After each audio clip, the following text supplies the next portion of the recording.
Hey guys, welcome back to my channel. If you're new and you're stopping by for the first time, welcome. I am so happy to have you. I would love it if you would stick around by clicking the red subscribe button and then tapping the bell and all to be notified every single time I upload.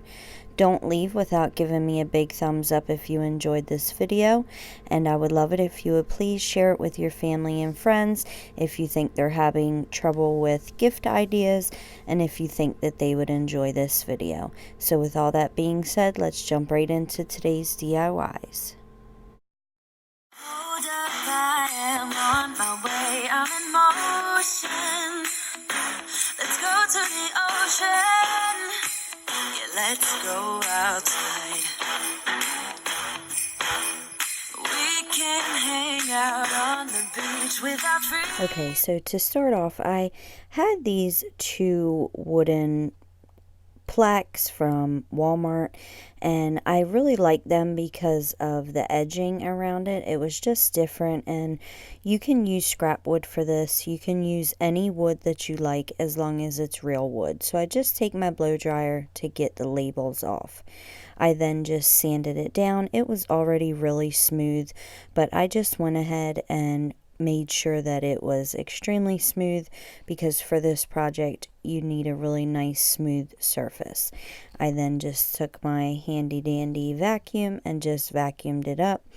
That way when we go to paint it, it doesn't have dust in the paint. So after I have it all sanded down, I just take some painter's tape. I snip off the end so that it's a straight end, and I just go right around the edges. That way when we paint the edges, we don't get much on the front surface. So I just do that all the way around. I start with the top, I then go down to the side, and the easiest way I found to do this is just to run it right up to the side and press it down nice. So after we have them all taped up, I just go ahead and I take some ink Waverly chalk paint and I just paint around the edges. Now I found the best way to do this because the edges are rough and there's really nothing you can do to sand them just because it's a decorative edge. So I found the best way to do it is just to get a good amount on your brush, and then if you see any spots, kind of like holes, you just kind of want to smush your brush in there, if that makes sense. Next, while those are drying, we're going to cut our pictures. I have a paper cutter. I don't know what is wrong with this thing, but it never cuts straight. I need to get a new one. But anyway, I just went to a local mail store. I had some prints printed off of their laser printer. You need to use laser printed pictures because if you try to use inkjet, the colors will just run, and they are really inexpensive, so it will cut your costs down significantly. Next, I just had this plaque from Dollar Tree. I popped off the heart and I go ahead and remove the staples and the hanger, and this is going to be a present for my husband from my daughter, so I wanted to make it really special for him, and I just go ahead and I paint the whole thing white, and I found it do the edges first is much easier, just so that way when you're holding it you don't have paint all over your hands. So while that one's drying, we're going to go back to the wood plaques. So I just start by removing my painter's tape. Now, I'm going to tell you from the beginning that the first one I did is not the correct way to do it. I saw this on Pinterest and I thought it would be a really cool project to make. My dad and my stepmom really love homemade gifts, and I thought this would be perfect. So this time I put Mod Podge down first and then put my photo down, and I just smooth it out with my hands, and then I just take like a rewards card and I go ahead and smooth all the bubbles out. Now you can do it this way, but you will see that it doesn't come out as good. So here I'm just going up and down. When you're smoothing it with a card, be very careful not to rip the photo. And you do want to get these printed on the thinnest paper possible. I think that was the other issue. The place I got it did not have really thin paper, so I think maybe that was a bit of an issue too, but it ended up coming out pretty good and I'm happy with the results. Let me know down in the comments below what you guys think. So this is the correct way to do it. To glob on Mod Podge on the front with a foam brush. You don't want to be skimpy. You want to be very heavy-handed with the Mod Podge, because that is going to ensure that your photo is going to transfer the best. Focus on the edges too, because you want your edges to lay nice and flat down, and if you're skimpy around the edges, it will not stay. If you guys use Mod Podge, you know what I mean, and it kind of gets to be a pain when it comes to the edges of anything. So after I have it all globbed up with Mod Podge, I go ahead in with my card again, just to make sure that all the bubbles are out as much as possible. So those need to dry for a really long time. I popped mine in the oven at 150 for about an hour while I worked on this one. So for this one, we're not going to transfer it. The problem with this is you need to use water, and I painted it and I knew that the water would rub the paint right off. So we're just going to attach these, and honestly, you can't even tell that they are like printer paper. They look really, really good, and I'm really excited with the result. So after you have those Mod Podge down, I went in with another coat on top just to seal it in and make sure that they're going to stay and that they'll stay for a really long time. So this step is optional. You don't have to do it if you don't want to, but I did want to do it because my husband leaves all the pictures I make for him on his bedside table. After I have my Mod Podge after I sealed my pictures with the Mod Podge, I go ahead with that heart that we popped off, and I just kind of dab the Mod Podge, because we're going to put glitter on here, and when you use glitter, you want to have a nice bit of Mod Podge, so that way your glitter doesn't fall off all over the place. So I just pour my glitter on here, I shake it off, and then I set that aside to dry.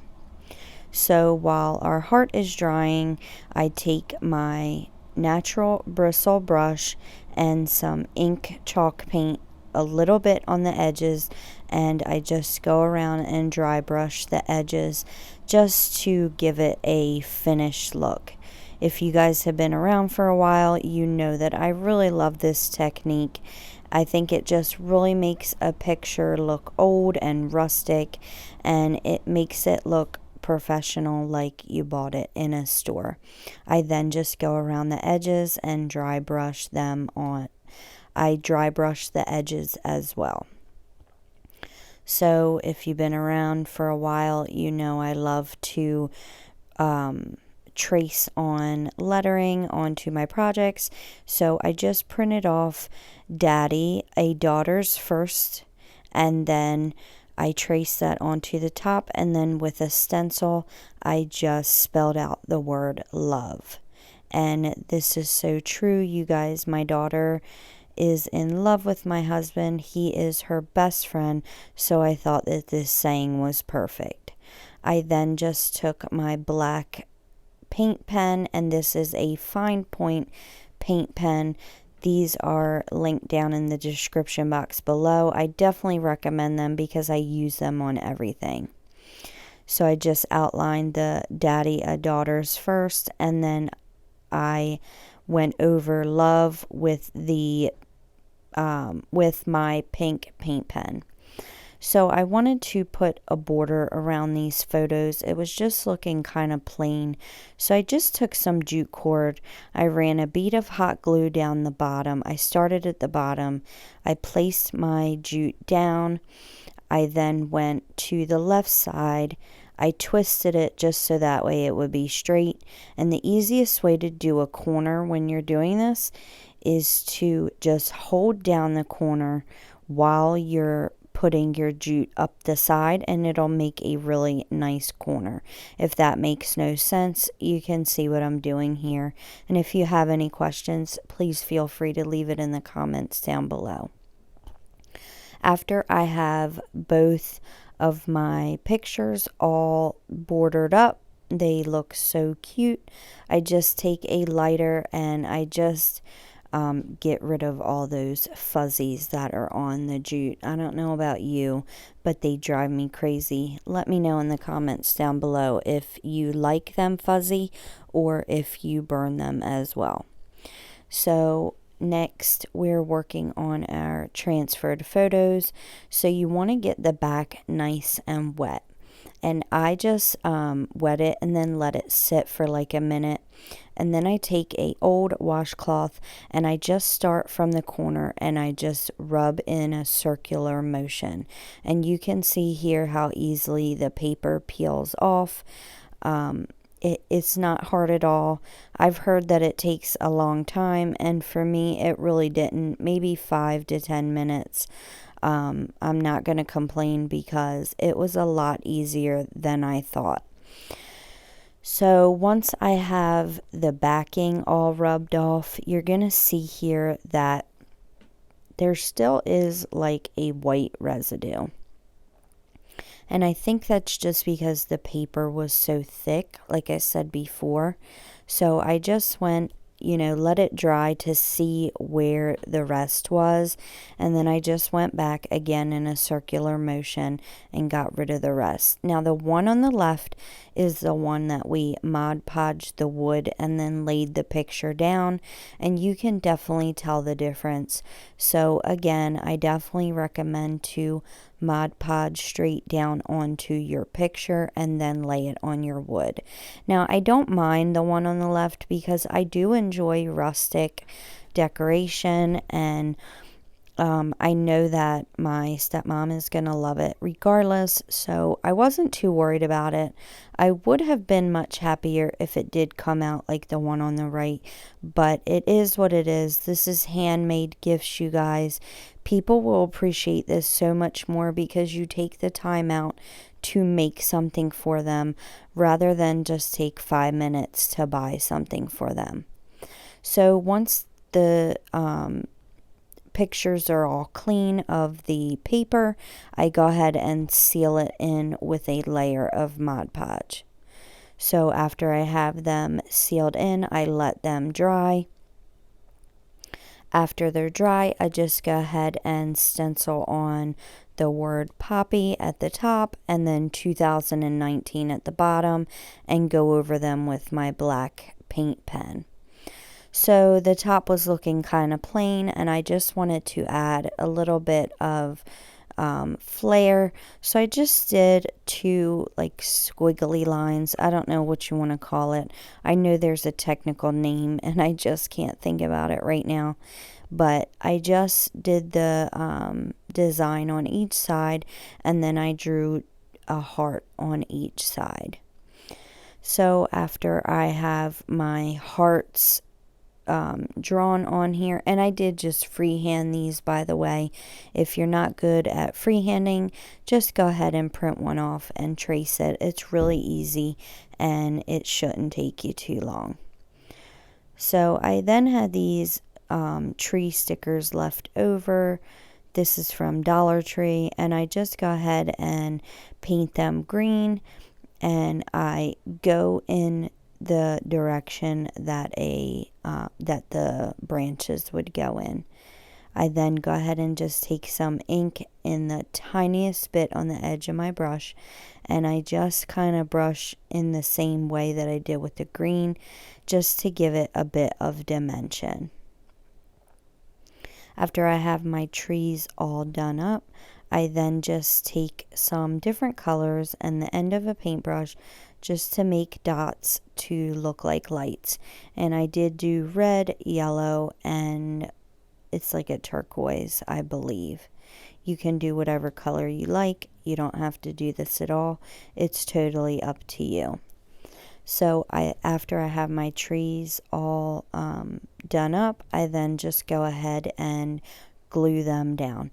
Now normally I would take the sticker off the back, the sticky part of these, but I did want it to be kind of 3D, so I did just go ahead and leave those on there. This would also be really cool to put Velcro on the back of these trees and make just like different little things like a flower, Easter egg, stuff like that.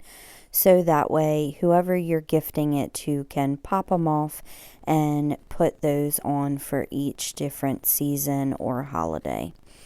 So for my next one, I just did the same thing. I traced Mum and 2019, and next to Mum I put a few different hearts, and then I had these gold stars and I just glued them down beside 2019 as well.